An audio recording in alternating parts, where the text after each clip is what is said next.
Have you ever been in a meeting where someone is explaining every single detail of a project to essentially an audience of executives? And you can kind of tell leadership has already checked out and they're getting a little bit frustrated. When you're the project manager or the discipline lead, you might be getting a little bit of secondhand embarrassment because you know that what's going on is potentially reflecting on you, because you potentially didn't prepare your project team to understand the audience and the level of the message that we were going to provide, or potentially you yourself didn't understand how to communicate high level and understand your audience. Well, that's what I want to talk about in this video. I want to go over the difference between communicating to executives and the project team, and how to identify your audience and adjust your message for each audience. Communication is not one size fits all. You need to adjust your communication style for different types of audiences, because executives and project teams need very different things from you, as well as the type of relationship that you have with the executive team or the client or the project teams. Communication is something that varies depending on your audience and your level of messaging, and it's such a key skill as a project manager.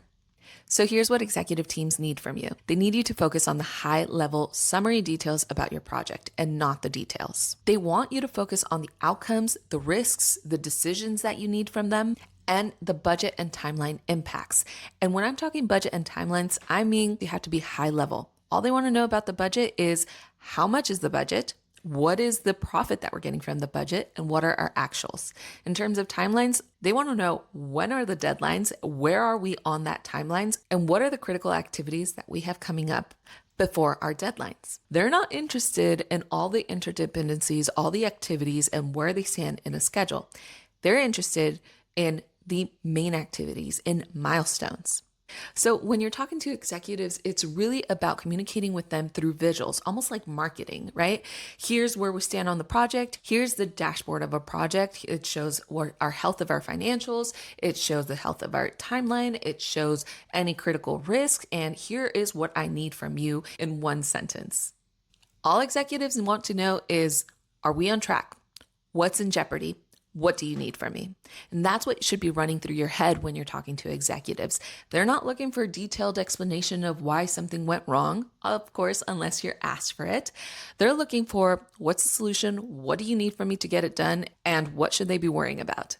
So when you're talking to executives, that's the kind of communication level that you need to be thinking through, which is very different from the type of communication that you'll be using with the actual project team.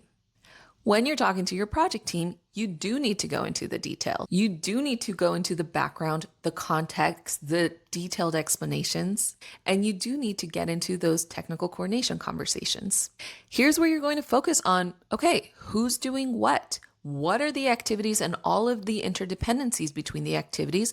What's our timelines? What's our schedule looking like? Who's going first? Who's going next in order to be able to deliver that milestone? Here's where you're actually going to be going into detail of daily problem solving conversations. And this is when you need to emphasize that listening, that two-way street kind of communication. When you're talking to executives, it's almost like you're doing a status report, almost like you're presenting every single time you talk to them, right? When you're talking to your project team, you're practicing active listening, and all of those coordination conversations that can go in loop and can last forever are critical because you're working through things in detail. So this isn't the time to be high level. This is the time to get into the nitty-gritty details, get into the trenches, and figure it all out together.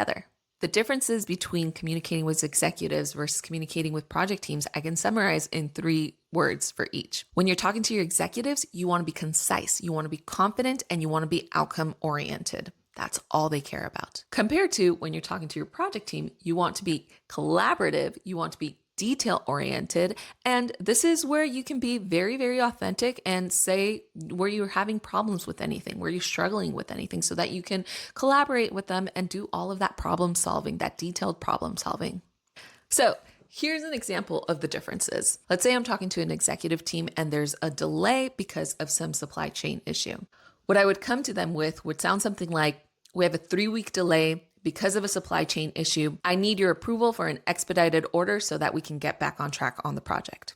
So I came to them, here's the issue, here's why it's happening, and here's what I need for you in order for me to get back on track. I'm not coming with them and saying, oh, there's a supply chain issue, what should I do, blah, blah, blah, blah, blah. This isn't that time for that. This is the time for, here's the issue and here's what I need for you in order to solve it. Compared to if I were talking to my project team, then I would probably get into the details. I'd say something like, okay, we are 3 weeks delayed because of the shipment. Here's the updated schedule. Here's where you land on the updated schedule. Here's the new activities and how we've rearranged them. And we need to reallocate resources so that we can get back on track and actually get into the details and all of the collaboration. I'd probably get some feedback from them. We'd adjust until we figured out the perfect solution to our problem, right? See the difference between the two? If you struggle a little bit trying to figure out your audience and what do they need from you, depending on the meeting or the participants, first, I would try to understand who are the participants, what is the purpose of the conversation, and what's the agenda, right? Because that way you understand, okay, if it's an executive team that you're meeting with, you know exactly how you need to prepare. If let's say it's a group of a mixed audience, right? It's an executive team plus the project team, then I would come prepared with 2 messages, one that is presenting high level and one that is for the project team so that you're able to communicate both ways in case you need them. Honestly, I would always have both of those messages prepared no matter what so that you're ready to go in any conversation that you have. And if it's still a little confusing, I would err on the side of less detail and wait for the questions. Let those questions guide you to understand how much detail is actually needed. All right, that's it. That's everything I wanted to say for this video. I hope you enjoyed it and I'll see you on the next one. Bye, everyone.